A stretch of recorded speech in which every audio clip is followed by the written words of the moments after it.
Hello, Chemistry 10HH students. This is Mrs. Altman. We are on video number 11, Atomic Structure, Part 4. Here are our objectives for today's video. Pause here. So we learned last video that the subshell of an atom, meaning the sort of shape, is going to be defined by the value of L, and there's going to be a different shape associated with each value of L.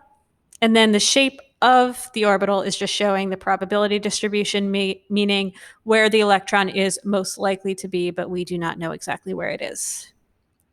Pause here. A rough sketch of the picture is sufficient.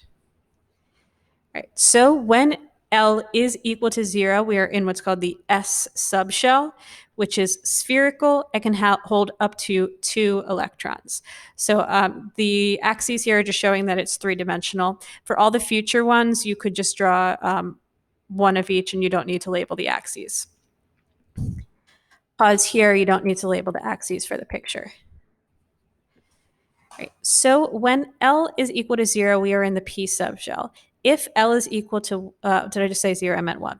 If L is equal to 1, that means that M sub L can be -1, 0, or +1. So we have 3 distinct values, and notice that there are 3 different ways that I can draw it. So each value of M sub L corresponds to one of the orbitals. Then within the orbital, I can have the +1/2, -1/2, hence why 3 orbitals up to 6 electrons. So anywhere between 0 and 6 electrons. It is dumbbell shaped. The fact that S was for spherical and P is for dumbbell has to do with the fact that these names, I don't believe, come from the English language. Pause here. You don't need to draw all 5 of them. A rough sketch would be fine. So when L is equal to 2, then M sub L is -2, -1, 0, +1, or +2. So 5 distinct values, and notice that it is able to be drawn 5 different ways. And then each one of those 5 orbitals can hold up to 2 electrons, hence why the D subshell can hold up to 10 electrons. Pause here. You don't need to draw the picture at all for this one.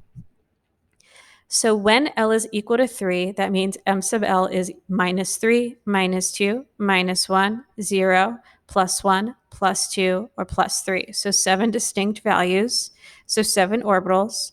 Each orbital can hold up to 2 electrons, so 14 total electrons.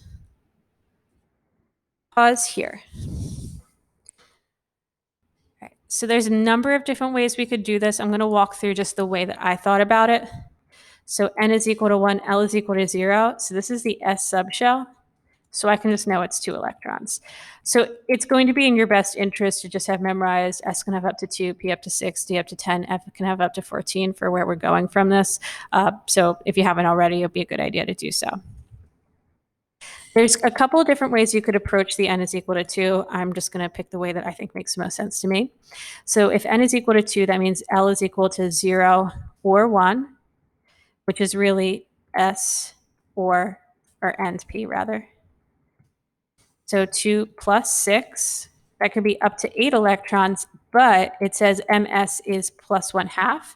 So I can only have up to half of those, so a total of 4 electrons. Then I have n is equal to 3, L is equal to 0. The fact that it is n is 3 doesn't really matter because it's still the S subshell. So it is going to be 2 electrons. That is all for today's video. Thank you so much for watching and have a great night.